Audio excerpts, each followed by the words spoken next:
Բարի երեկո, դուք դիտում եք բացհարթակ, այսօր իմ հյուրը անվտանգային քաղաքականության հետազոտական կենտրոնի փորձագետ Ռոբերտ Ղևոնդյանն է, բարև ձեզ։ Բարև ձեզ։ Եվ այսպես, պարոն Ղևոնդյան, 3 Գորիսում բացվեց Ֆրանսիայի պատվո հյուպատոսության գրասենյակը եւ հետաքրքիր էր այստեղ Հայաստանում Ֆրանսիայի դեսպանի հայտարարությունը, որ այնինչ կառուցում ենք միասին, պարզապես բարեկամություն չէ, իսկական լծակներ են իրավիճակի վրա ազդելու, աջակցելու Հայաստանին եւ գործելու հանուն խաղաղության։ Խնդրեմ մեկնաբանեք։ Ակնհայտ է, որ հայ-ֆրանսիական հարաբերությունները վերջին ժամանակամիջոցում կտրուկ աճ են գրանցում, ինչը կապված է Հայաստանի եւ Ֆրանսիայի ընդհանուր շահեր ունենալու հետ եւ պատմական այս ժամանակաշրջանում մեր տարածաշրջանում Ֆրանսիայի շահերը ակնհայտորեն համընկնում են Հայաստանի Հանրապետության շահերի հետ, ի տարբերություն օրինակ այլ պետությունների, որոնց հետ իհարկե համընկնող շահեր ունենք, բայց այն ամբողջ կոմպլեքսը, որը այս պահին կա շահերի եւ որը կարելի է ասել Հայաստանը եւ Ֆրանսիան իրենց համար առաջնային են համարում,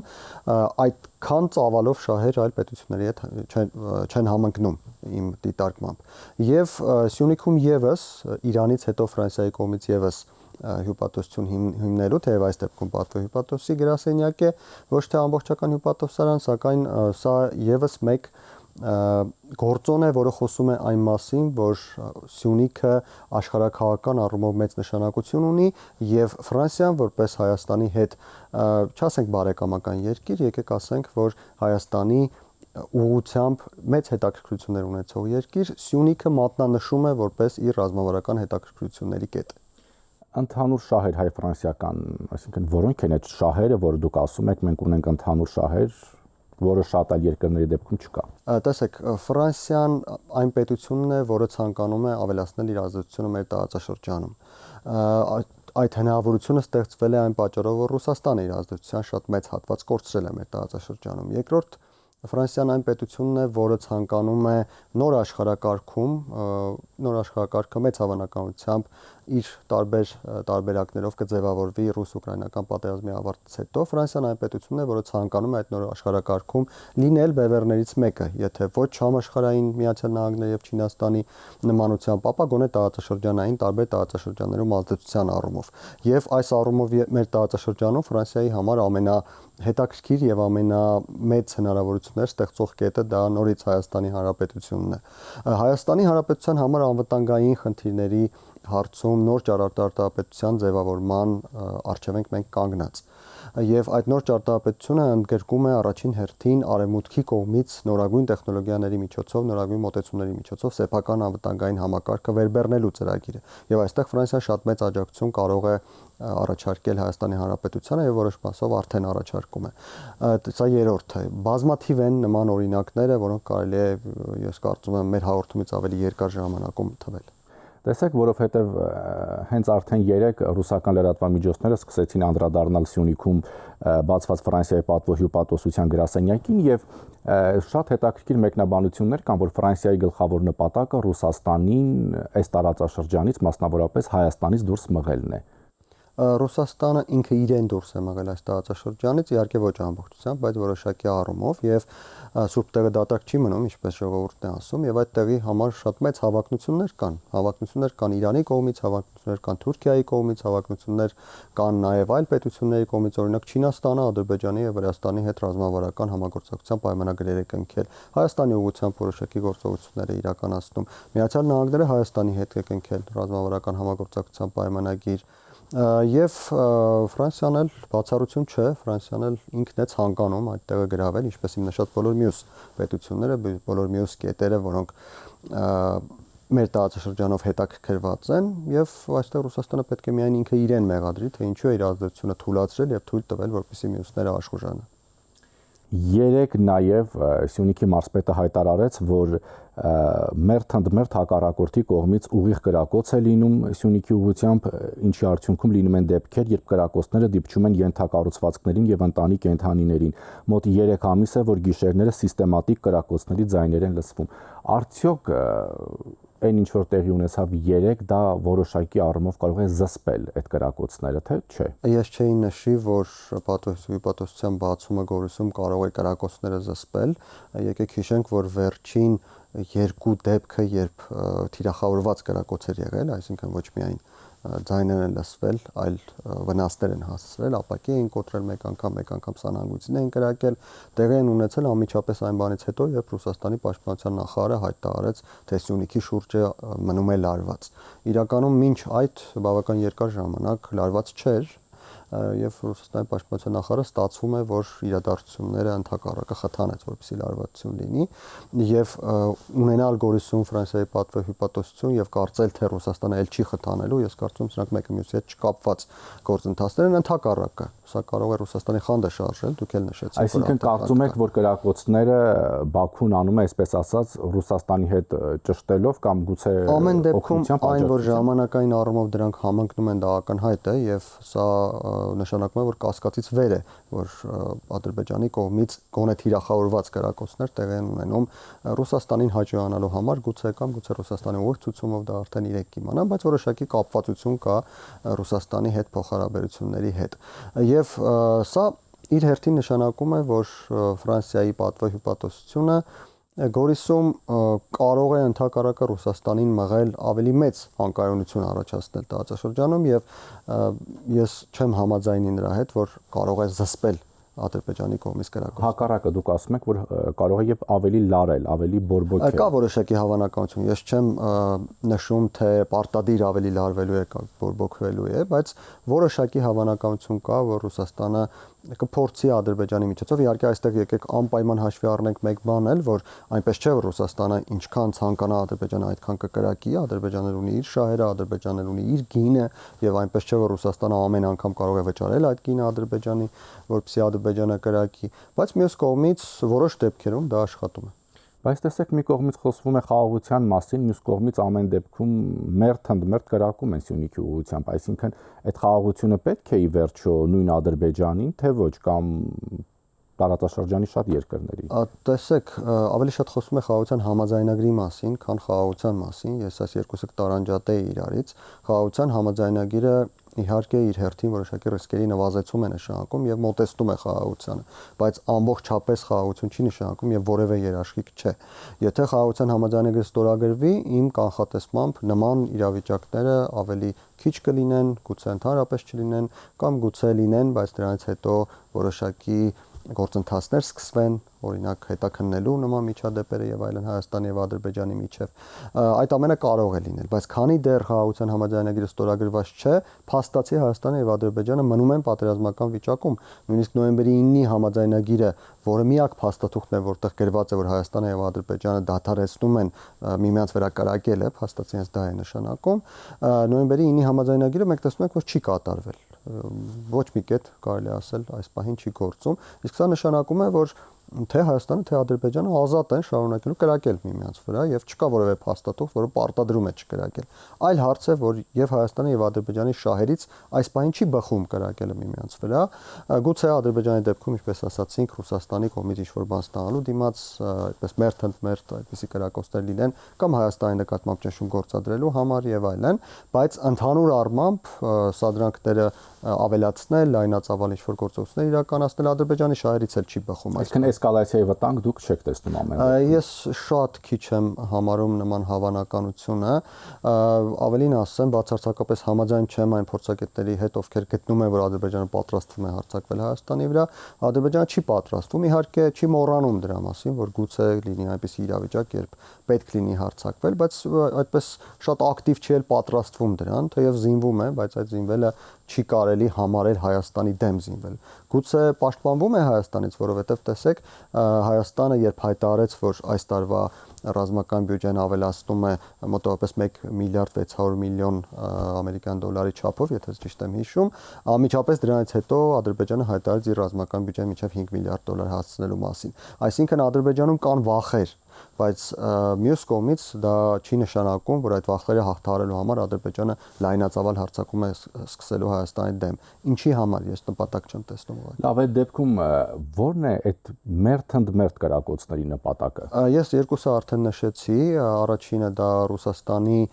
կողմից Հայաստանի նկատմամբ որոշակի ճնշումն է, երկրորդը հենց Ադրբեջանի կողմից Հայաստանի նկատմամբ ճնշումն է, երրորդը կարող է լինել Հայաստանի ներսում խոսակցությունների վրա ազդեցություն գործելը, տեսեք, մենք խոսում ենք դրա մասին եւ դա ամբողջապես համընկնում է Ալիևի եւ Ադրբեջանի իշխանությունների նպատակների հետ։ Դե երբ կրակում են որևէ տան վրա, չգիտեմ, ինչ-որ ապակի է կոտրվում կամ որևէ այլ բան, արդեն այսպես թե այնպես դառնում է խոսակցության թեմա։ Դե հասկանալի է, հենց դրա համար էլ կրակում են, որպեսզի Հայաստանի ներսում կարողանան ազդեցություն գործել խոսույթի վրա։ Բայց մենք հաճախ ենք լսում արևմուտքից, որ Հայաստանն ու Ադրբեջանը պետք է անհապաղ ստորագրեն խաղաղության համաձայնագիրը, ամեն դեպքում չի նկատվում այն ճնշումը արևմուտքի կողմից Բաքվի նկատմամբ, բավարար ճնշում չկա, կարծես թե դա ցանկության պակաս է, թե պարզապես այդքան կարողություն չունի արևմուտքը ճնշելու Բաքվին։ Եվ ժամանակակից միջազգային հարաբերություններում քաոսային եւ անորոշ իրավիճակները ավելին են, քան կարգ ու կանոնը։ Մի կողմից արևմուտքը բազմաթիվ այլ գլխացավանքներ ունի, սկսած ռուս-ուկրաինական պատերազմից, Իսրայելի գործողություններից Գազայի հատվածում եւ այլն, եւ ինչքան որ ժամանակ, ինչքան որ ուշադրություն, ինչքան որ ռեսուրս մնում են, որ հասնում է մեզ, այսպես կարելի է նկարագրել, եւ մյուս կողմից էլ նույնիսկ այդ իրավիճակում կան ուժեր, որոնք մեկը մյուսին հավասարակշռում են, եւ տեսեք, եթե մենք ասում ենք, որ Ռուսաստանը որոշակիորեն կարող է առաջարկել ինչ-որ բան Ադրբեջանի եւ դրա դիմաց Ադրբեջանը կրակի Հայաստանի վրա, նույն կերպ արևմուտքը կարող է առաջարկել մեկ այլ բան եւ Ադրբեջանը մերժի Ռուսաստանին։ Եվ նույնը հակառակ կողմից արևմուտքը կարող է կոչ անել եւ առաջարկել ինչ-որ բան Ադրբեջանին, ես չգիտեմ, գուցե դա հենց ուղիղ ֆինանսներ լինեն, գումար տալ Ադրբեջանին կամ ինչ-որ տնտեսական հնարավորություններ տալ Ադրբեջանին, որպեսզի Ադրբեջանը գնա եւ ստորագրի խաղաղության համաձայնագիրը, Ռուսաստանը կարող է առաջարկել ավելին եւ Ադրբեջանը կարող է մերժել արևմուտքին։ Բայց առհասարակ Բաքվին այս պահին ձեռնտու է խաղաղության համաձայնագիրը, թե հակառակը ինչքան փորձի ավելի շատ բան կորզել կամ ինչ որ բան կորզել, այնքան շատ ավելի լավ։ Ես կարծում եմ եկել հասել այնպեսի մի պահ, որ Ադրբեջանի համար միևնույն է այդ խաղաղության համաձայնագիրը կլինի, թե չի լինի։ Իրենք այն ինչ ցանկանում են ստանալ, ստացան, ավելին ստանալը փաստացի ներկա աշխարհի պայմաններում հնարավոր չի թվում, եւ խաղաղության համաձայնագիր ունենալ չունենալը գալիս հանգում է մեկ բանի. արդյոք դրա դիմաց ինչ-որ մի բան ստանում են, թե ոչինչ չեն ստանում, ամեն ինչ մնում է այնպես ինչպես կա։ Նոր պահանջներ են անընդհատ առաջ քաշում, չէ՞, չնայած սահմանադրության փոփոխությունը այս վերջին տարիներին պարբերաբար կրկնում են։ Տեսեք, իմ գնահատմամբ Ադրբեջանի կողմից առաջ քաշված պահանջները ընդհանրապես այս բանին չստորագրելու համար են։ Եթե իմ նշած զարգացումներից, այդ հնարավոր զարգացումներից մեկի դեպքում, եթե օրինակ արևմուտքը ինչ-որ բան առաջարկի Ադրբեջանին, Ադրբեջանը գտնի, որ դա բավարար է, որ նա գնա ստորագրի, այդ պահանջները ուղղակի հենց այդ պահին կմոռանան, կգան եւ կստորագրեն։ Իհարկե այստեղ նաեւ աշխատում է իմ նշած մյուս կողմը, որ կարող են լինել այլ առաջարկներ չստորագրելու դիմաց եւ Ադրբեջանը ուղղակի կշռելու է հասկանալու համար, որն է իրեն ավելի ձեռնտու։ Մոսկվայում սկսեցին նորից շատ ակտիվ խոսակցություններ շրջանառվել Սյունիքում Ռուսաստանի հյուպատոսություն բացելու մասին։ Արդյոք կարծում եք դա անհրաժեշտ է այսօր, թե ոչ, որովհետև այնտեղ ասում են, որ դա շատ կարևոր է տարածաշրջանի կայունության, խաղաղության համար։ Ես, եթե իմ կարծիքն եք հարցնում, շատ կցանկանայի, որպեսզի այդ հյուպատոսությունը ընդհանրապես չլիներ Սյունիքում, որովհետև ակնհայտ է ուղղակի, որ Ռուսաստանը չի գալիս Սյունիք տարածաշրջանում ինչ-որ կայունություն բերելու, գալիս է Սյունիք, որպեսզի թույլ չտա, որ մյուս իր մրցակից պետությունները, տվյալ դեպքում արդեն Ֆրանսիան եւ Իրանը կարողանան այդ աշխարհաքաղաքական խաչմերուկից խաղաղության խաչմերուկի իրականացման դեպքում, միջին միջանցքի իրականացման դեպքում, չգիտեմ, այսպես կոչված Զանգեզուրի միջանցքի, այսինքն ցանկացած ենթակառուցվածքային, էներգետիկ, տնտեսական եւ այլ գործընթացի դեպքում Ֆրանսիան եւ Իրանը չկարողանան ստանալ մեծ շահաբաժիններ եւ ինքը կարողանա այսպես ձեռքը գցել ավելի մեծը ստանալու համար։ Այսինքն այստեղ աշխարհաքաղաքական նպատակ կա եւ տարածաշրջանում Ռուսաստանի ազդեցությունը պահելու, պահպանելու, ավելացնելու նպատակ կա։ Ինչ վերաբերում է տարածաշրջանային կայունությանը, ապա գոնե վերջին 2 տարիների ընթացքում, արդեն 2.5 տարիների ընթացքում մենք տեսնում ենք, որ Ռուսաստանի չմասնակցելը գործընթացներին ավելի կայունություն է բերում, քան այն ժամանակ, երբ Ռուսաստանը մասնակցում էր այդ ամենին։ Այսինքն այն, որ շատ հաճախ ասվում է, որ Ռուսաստանը հեռացել է, ինքն է հեռացել մեր տարածաշրջանից, իհարկե ոչ ամբողջությամբ Հայաստանից, այս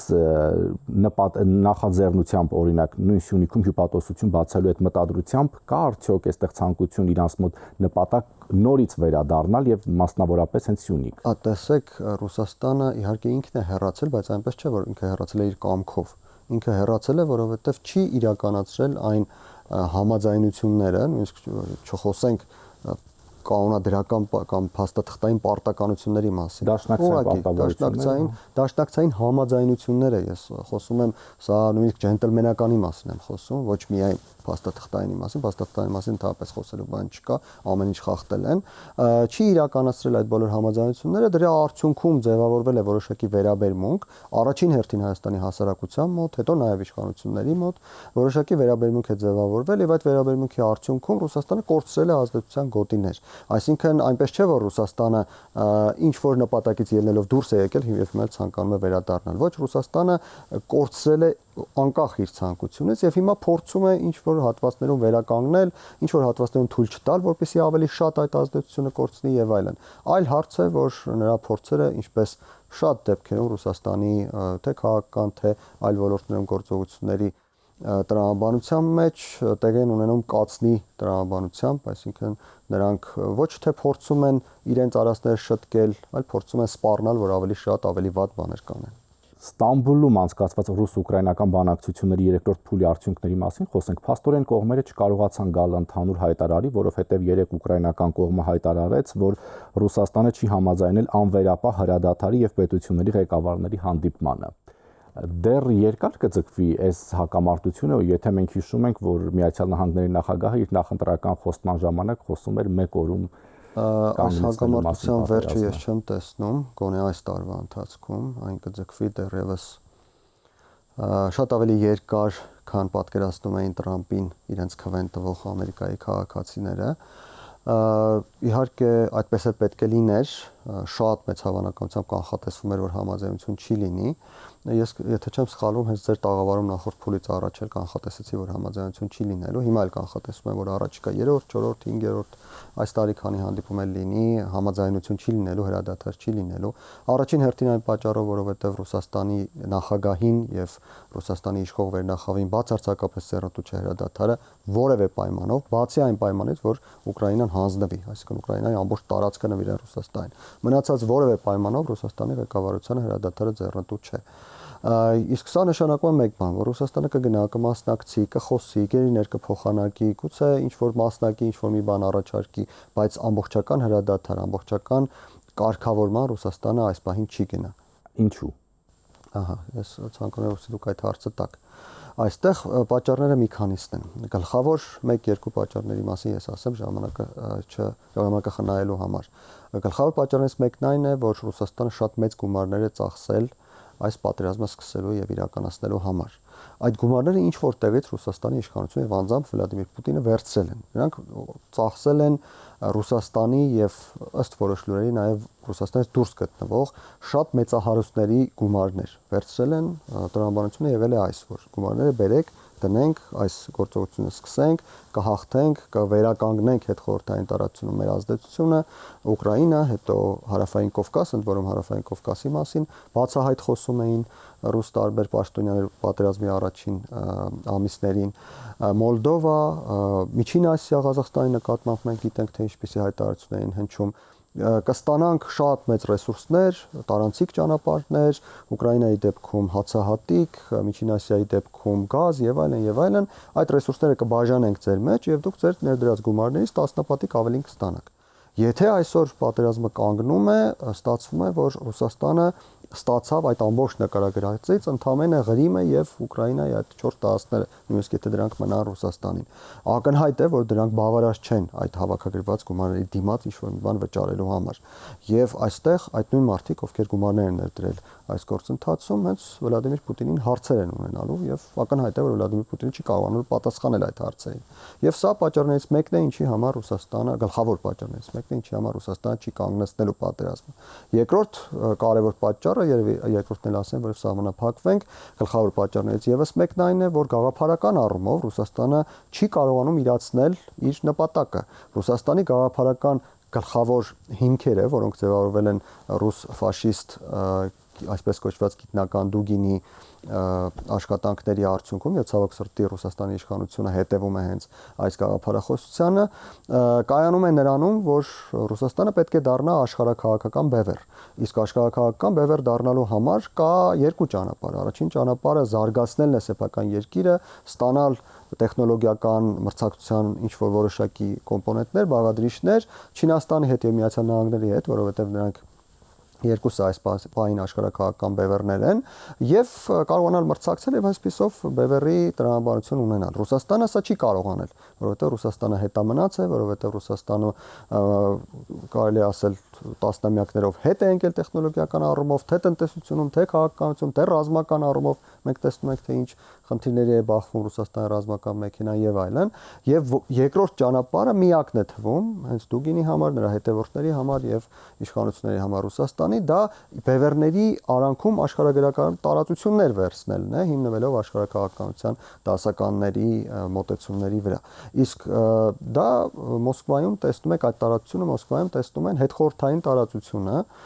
եւ եթե հետխորհրդային տարածությունը ըստ Մոսկվայի տրամաբանության լինի Ռուսաստան, այսինքն Ռուսաստանի ազդեցության գոտի, Մոսկվան կարողանա որոշումներ կայացնել եւ այլն, ապա նրանք փակեն Չինաստանի եւ Արևմուտքի հաղորդակցությունը, այսպիսով կդառնա խաղացող եւ այսպիսով կարող են հավակնություն ունենալ դառնալ աշխարհաքաղաքական բևեռ։ Եվ սա էլ չի ստացվում պատերազմի դադարելու դեպքում։ Բայց արդյոք Ուկրաինայի շուրջ կամ Ուկրաինային աջակցող երկրների թիվը չի կրճատվում հաշվի առնելով նաև Լեհաստանի նախագահի ընտրության արդյունքը, որովհետև հաղթեց պահպանողական Կարոլ Նավրոցկին, ըստ BBC-ի փորձագետները կանխատեսել են, որ Նավրոցկու հաղթանակը կհանգեցնի Եվրամիության եւ Ուկրաինայի հետ Լեհաստանի հարաբերությունների լարվածության աճին, նա թերահավատորեն է վերաբերվում Բրյուսելին եւ Կիևին, ինչպես նաև դեմ է Ուկրաինային ՆԱՏՕ հրավիրելուն եւ նրա արագացված անդամակցությանը Եվրամիությանը։ Լեհաստանը խորհրդարանական երկիր է եւ նախագահի ընտրությունները էական ազդեցություն ունենալ Լեհաստանի արտաքին քաղաքականության վրա չեն կարող, որովհետեւ վարչապետը միևնույն է մնում է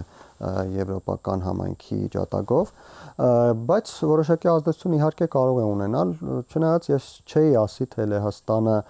կարևորագույն խաղացողներից մեկն է այս ընդհանուր քաղաքական խաղում, թեև հաշվի առնելով այն, որ Եվրամիության շրջանակներում Լեհաստանը բավական ծանրակշիռ ձայնի հնարավորություն ունի, հաշվի առնելով, որ սահմանակից պետություն է Ուկրաինայի հետ, որոշակի ազդեցություն իհարկե ունի։ Հուսանք, որ նախագահի ընտրությունը եւ նախագահի կողմից ես ենթադրում եմ, որ միայն վետո կիրառելու իրավունքի դեպքում խնդիրներ կլինեն, այս մեկ իրավունքի կիրառումը էական ազդեցություն չեն ունենա Ուկրաինայի աջակցության հարցում։ Շնորհակալություն։ Հիշեցնեմ իմ հյուրը անվտանգային քաղաքականության հետազոտական կենտրոնի փորձագետ Ռոբերտ Ղևոնդյանն էր։ Շնորհակալություն ուշադրության համար, հաջողություն։